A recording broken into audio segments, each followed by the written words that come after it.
Welcome to Super Talk Outdoors, where every single Monday at lunchtime we enjoy talking about and celebrating the world-class outdoors of the state of Mississippi, because this is the capital of the outdoors in America. Listen, I want to thank you for joining us on the powerful Super Talk Mississippi Radio Network and on any of the other platforms, whether it be podcast platforms, YouTube, Facebook, you name it, all the social media platforms. We appreciate you joining us. Some of you are watching this show on Super Talk TV at C Spire TV, and we appreciate that as well. I talk about Super Talk every single week at the beginning of this show, but I mean, if you have not signed up for the Super Talk app or going to supertalk.fm, I would really encourage you to do it. The news team at Super Talk Mississippi is capturing news across the state. You won't find news from Indiana, I'll often say, unless it has something to do with Mississippi. And they're feeding that news through audio through almost 50 radio stations across Mississippi, the 25 stations that are owned by Super Talk Mississippi, 12 of those being the Super Talk Mississippi Network, and then other music genres and talk shows across talk show formats for radio across the state of Mississippi. So nearly 50 radio stations their news goes to. If you want to get a great rundown of what's happening, go to supertalk.fm. You'll be glad you did. And download the Super Talk Mississippi app. A great way to watch this show is just go to the top and just click Watch Live. And you can watch this show live at whatever time it's scheduled to appear. Just a terrific company hitting on a bunch of different cylinders. And they, like me, are just thrilled we had this opportunity every single Monday to celebrate the great outdoors of the state of Mississippi. Real quick, had a great weekend this weekend, a little bit of rain. In fact, at one point, one of those training rains set up on top of my house, and we had 4 inches of rain in just over an hour. Think about that for a minute. Big tropical raindrops coming down. And I turned the sprinkler system off for a couple of days, which is rare this time of year. Usually got to leave that thing on because the grass starts to dry out. My son Jordan, who's an avid outdoorsman, after the rain, you could see out of the Mississippi Bay the Biloxi Bay, that there was a mud line from the rain, but he had planned, because it had been super calm and super clear, that he was going to go out and do some floundering. And he decided to go on out and go on the other side of where he saw that line of mud, and he found some beautiful water. And in 1 hour, he got 10 flounders. So floundering is wonderful. This is a great time of year to be in coastal Mississippi. The fishing's great. And across the state of Mississippi, people are getting ready to get out into the woods. They're already starting to tell stories. Some of those same stories, as we talked about last week, the same stories told every single year, but they get funnier and they get more embellished. And that's what the great outdoors is all about. If people think it's just about the harvesting, boy, do they miss the love of the outdoors. That's for sure. Hey, listen, today we got a really special show. At the beginning of the show, we're going to visit with author Jim McCafferty. And the second part of the show, we're going to have Brent Madden from the Department of Wildlife, Fisheries, and Parks join us.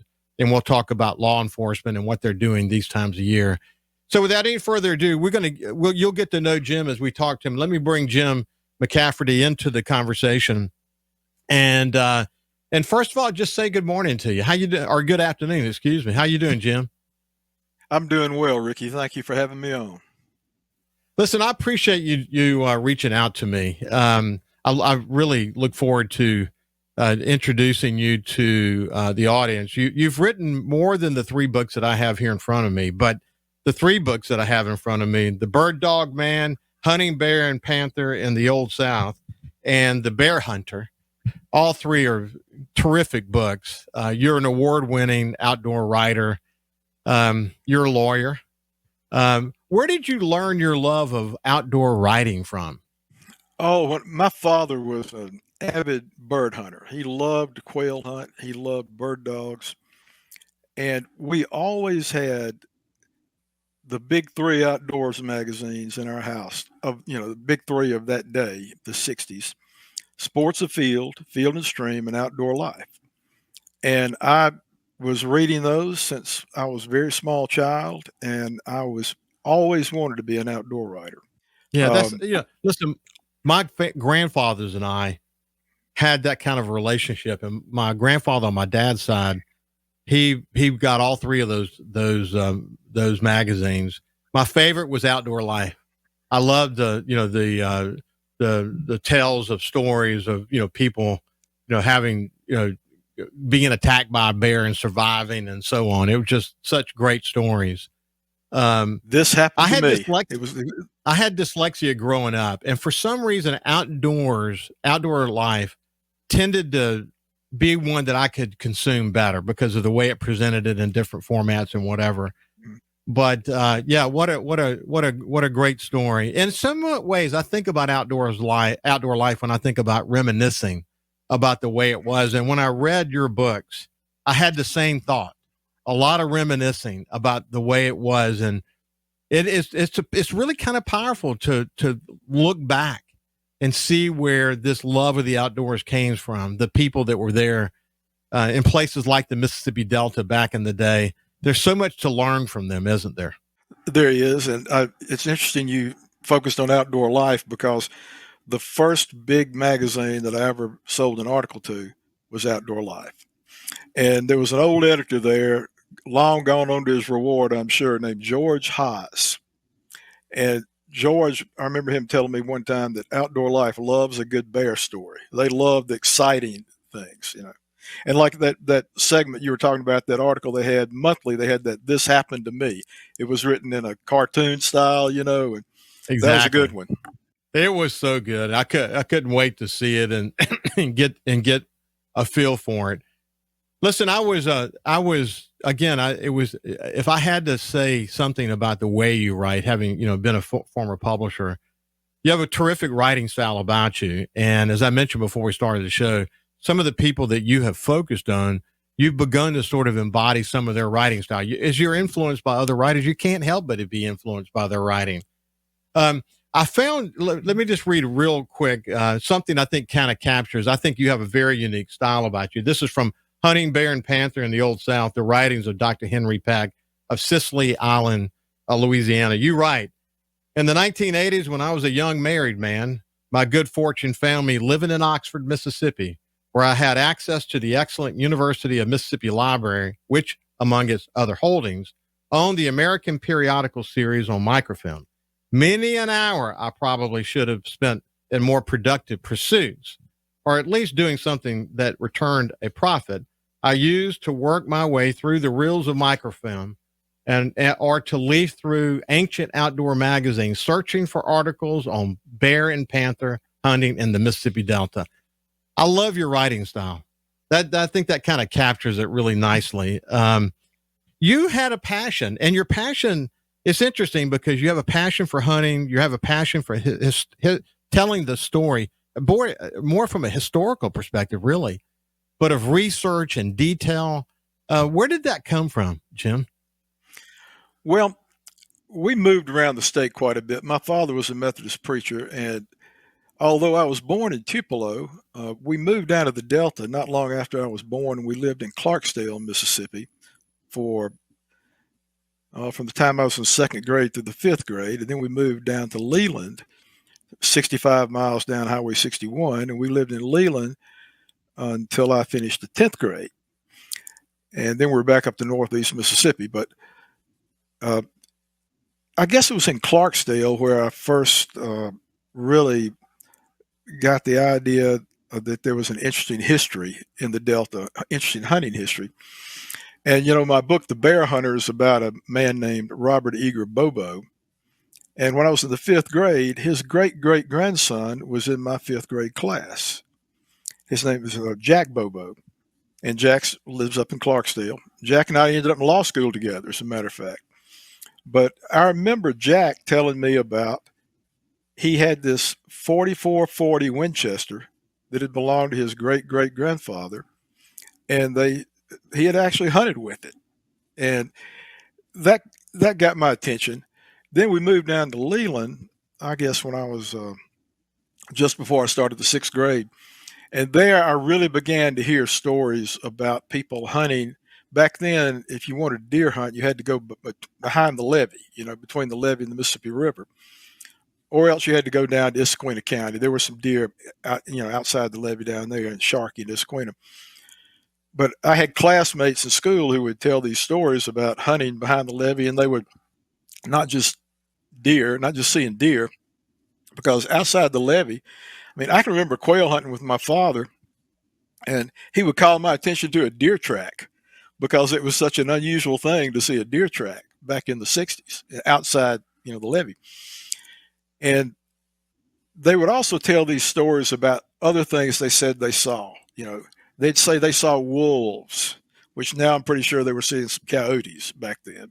Hey, Jim, let's do this. Yeah. We're coming to the end of this segment. We'll pick it up right there with how it used to be in the Mississippi Delta and how it grabbed you and how it really led to writing.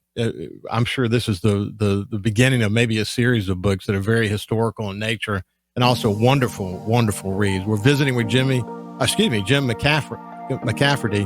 We will see you after this break. Welcome back to SuperTalk Outdoors. Listen, are you looking to purchase your perfect piece of hunting property, upgrade your farm equipment, or are you dreaming of owning your slice of heaven out in the country? Look no further than Mississippi Land Bank for your financing needs. For more than 100 years, farming families and landowners in North Mississippi have turned to Mississippi Land Bank for all kinds of financial solutions, whether it's for land, equipment, or livestock. For more information, visit mslandbank.com.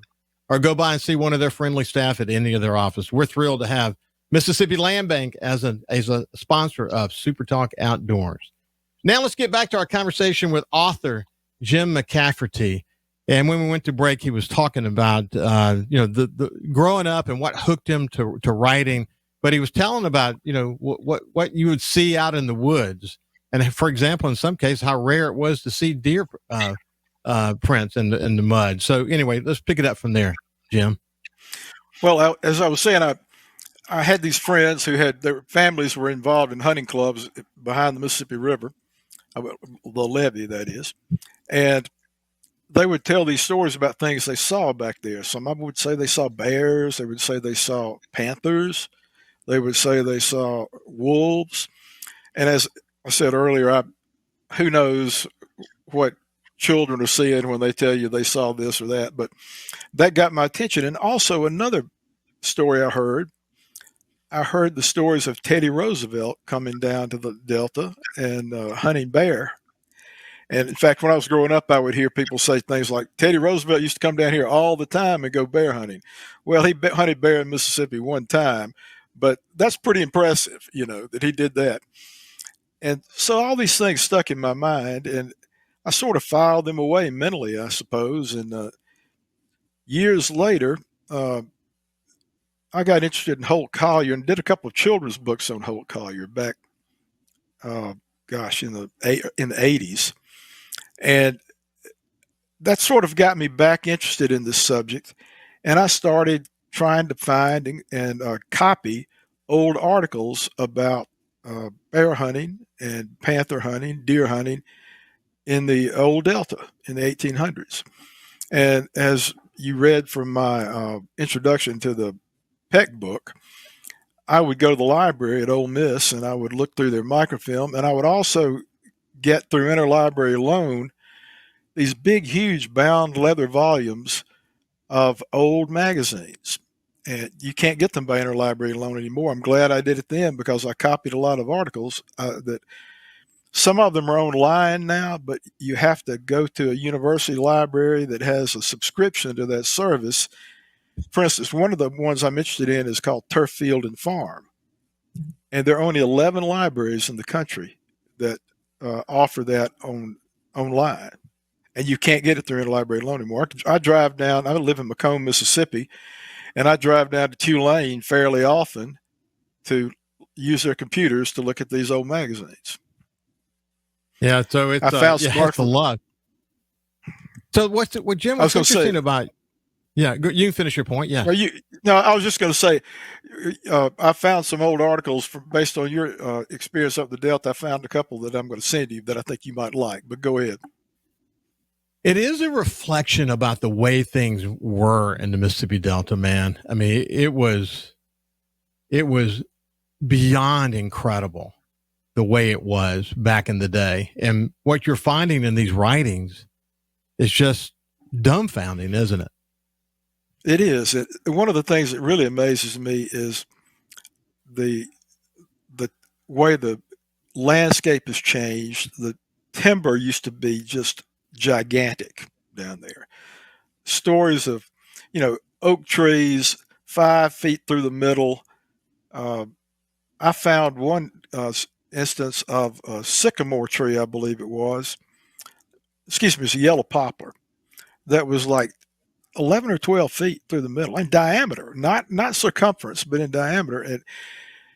And a big difference back then was, there was no good levee system until they started making some good levee improvements in the 1880s and 90s, but the really good levee system didn't come along until after the 27 flood, but the annual overflow, sometimes twice a year, there would be what they call the overflow that flooded the delta or large parts of it, and which it discouraged settlement. So the delta was really a frontier area up until the 1890s when the levees, good levees were built and the railroads started coming in the delta. Yeah, there's so many stories. You tell the stories of Dr. Henry Peck, and of course, is it Eager Bobo? Is that how you say his name? Eager Bobo? Robert Eager Bobo. Yeah, yes. Yeah. So, but I bet you have discovered others that you're going to be able to tell stories about. I mean, because it's a true historical perspective on the way it was.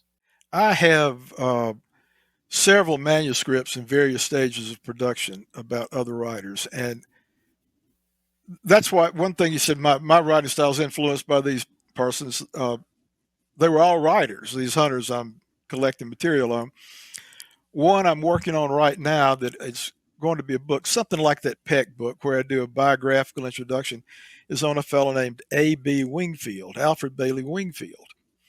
And Wingfield he was a railroad surveyor in his youth. When he took a job, his uncle raised him. His parents died when he was small. His uncle raised him. His uncle's name was George Hall Hazelhurst. He's the man for whom Hazelhurst, Mississippi is named, because it was a railroad town. Wingfield spent a year and a half surveying the Yazoo Railroad in Bolivar County. And it was it was 1883 and 1884. And so they had the overflows at least once, sometimes a year, total wilderness. He was a city boy from Chattanooga, and he learned to hunt and fish with those backwoods Delta characters.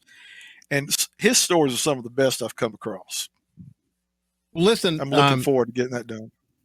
Yeah, we're coming down to 4 minutes. I just want to make sure we capture something really important. As I mentioned, I'm going to put these books on the coffee table at my camp.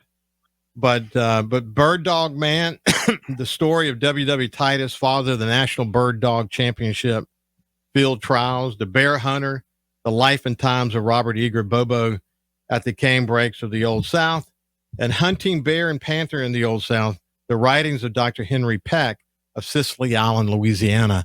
And as I mentioned, they're really like a walk back in time, incredible storytelling, a combination of wonderful writing and essentially kind of narrating by Jim. But Jim, how can people get your books? Well, they're in a number of bookstores around the state. I'd like to name them for you if I may. They're at Lemuria and Jackson, Cotton Row in Cleveland, the little bookstore in Vicksburg. The name is slipping my mind. Excuse me. That's okay. It's the name for the Little Mermaid. And I can't think of her name right now. But then they're in Square Books in Oxford. Ariel. Yeah, it's not. No, it's not Ariel. It's yeah. Well, anyway, that's okay. Keep going. Yeah, it's a little bit store anyway. And Novel in Memphis is the other one where you can find them. Yeah, they're on Amazon, but I encourage you to go to your local bookstores. Yeah, I tell you, it's a great walk down wonderful history. What we'll do in future shows is I want to really kind of break down hunting bear and panther in the Old South. I'll tell you a quick story. About 15 years ago, my son, Jordan, who also went to Ole Miss Law School, incidentally, was in the woods, and my son Justin and I had gotten out of the woods, and I suddenly get a text from Jordan. He said, a mountain lion just climbed into the tree next to us. He literally said, a mountain lion. I said, there was not a mountain lion in the Mississippi Delta. It's got to be a panther. Describe it to me. And he described it, kind of like a mountain lion with long tail and the whole 9 yards. And he watched it for quite a while. He said, what do I do? I said, don't do anything, man. Just sit tight. Have you heard those tales? I have. I've heard a number of them. By the way, the bookstore I was trying to think of was Lorelei in Vicksburg. There you Lorelei. go. It's not the Little Mermaid. It's Lorelei. I'm sorry. Yeah. I have heard those tales. In fact, I have a friend I've made through my books over. That's the great thing about these books. I've made some friends with people who've read them and contacted me. There's a gentleman over who's also a lawyer over in Monroe County. Well, he is in Monroe, Louisiana, but his house is actually his home is actually in a little town called Oak Grove over there. Ben Lilly country, who is a great bear hunter, Ben Lilly. But anyway, this gentleman sent me a picture. He got off a trail cam of a panther over there on his hunting property. That's one of the great things about trail cams. We're able to capture this because, as you know, some of the online debates on whether they even exist or not. But I think, firsthand accounts combined with trail cameras have proven that panthers do definitely exist. And in the old days, there's some great stories to tell. So the next time Jim McCafferty and I spend some time together, we're going to break it all down. I think we'll start with hunting bear and panther in the Old South. And over the course of several conversations into the future, we'll talk more about each one of them. But without any, we don't have any more time. But Jim, it's a pleasure to spend time with you. Oh, it's my pleasure. Thank you. You bet.